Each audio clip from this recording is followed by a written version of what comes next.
Hello everybody, welcome. My name is Gregory Daniel and I'm here to give you a training on how to build a personal computer or a PC. Here you go. You want to pass these around? Firstly, let me ask you a question. What would you use a PC for in your day-to-day life? Probably video games. School, writing. Work. Now those are all great examples of what you could use a PC for. You all have different wants and you all have different needs. Now what's great about building a PC is that PCs allow for all different kinds of things. They allow you to be flexible. They allow you to customize how much you exactly want it to perform. They allow you to upgrade it for the future, and they allow you to stay within budget. Now, when you start building a PC, you should ask these questions to yourself first. What will you be running on your PC? How much money are you willing to spend? And how big do you want this PC to be? Now, after you've asked those questions, this is what you should take into consideration when you start to purchase your components.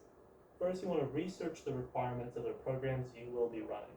For games, you might need higher performance. For office work, you may need lower performance.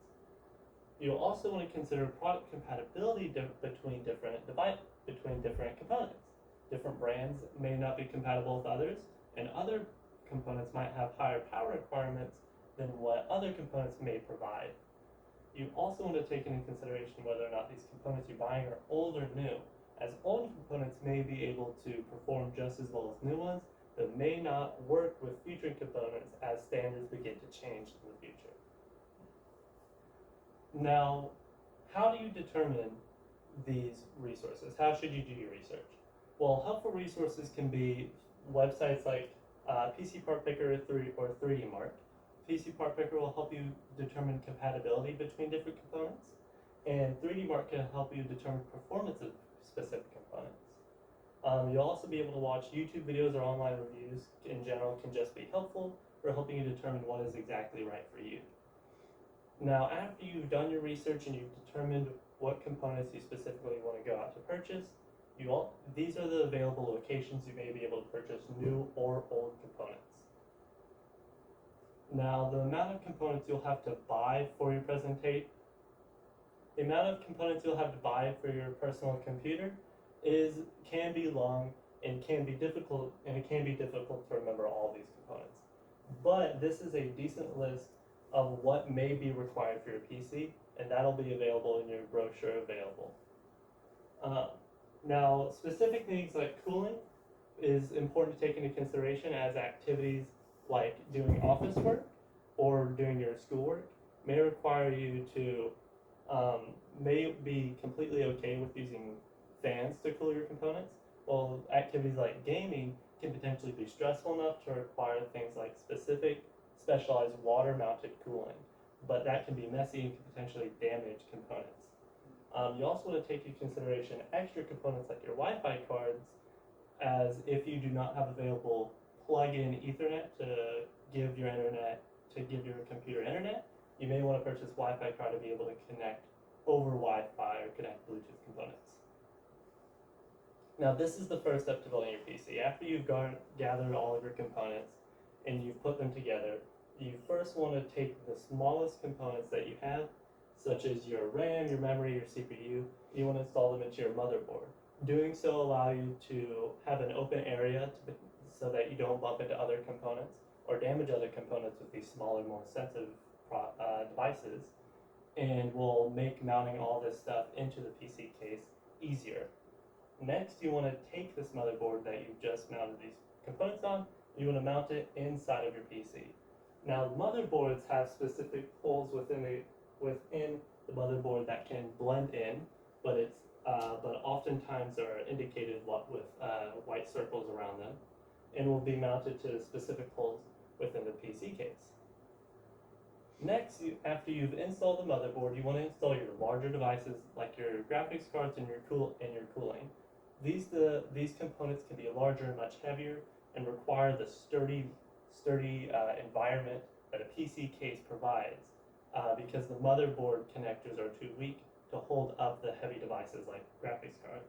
What's also important to note that these components don't often just plug into your motherboard. They also screw into the PC case themselves.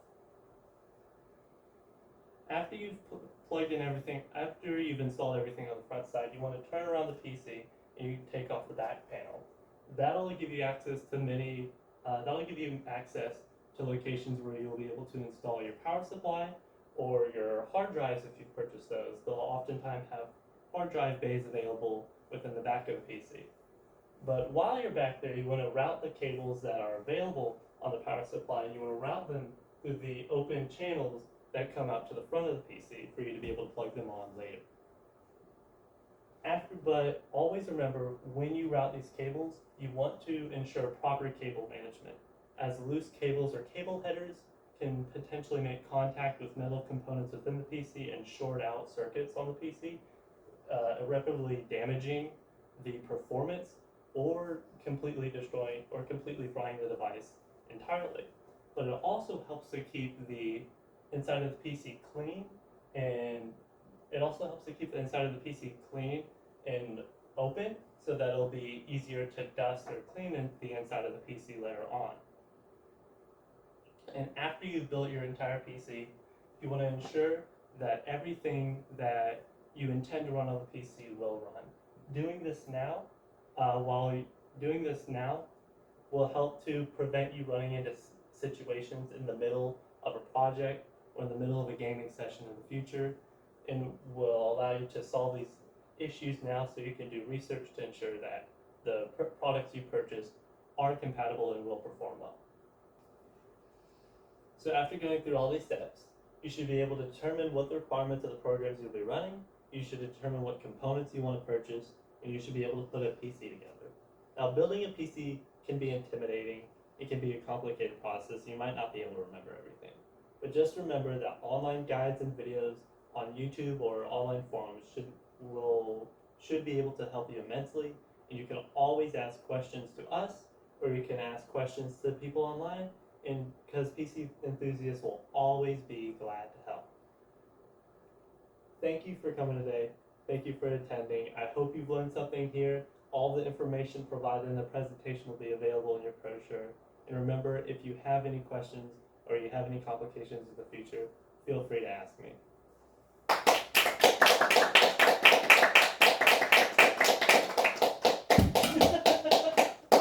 Good job, buddy. A little stinker. Pretty good. Good.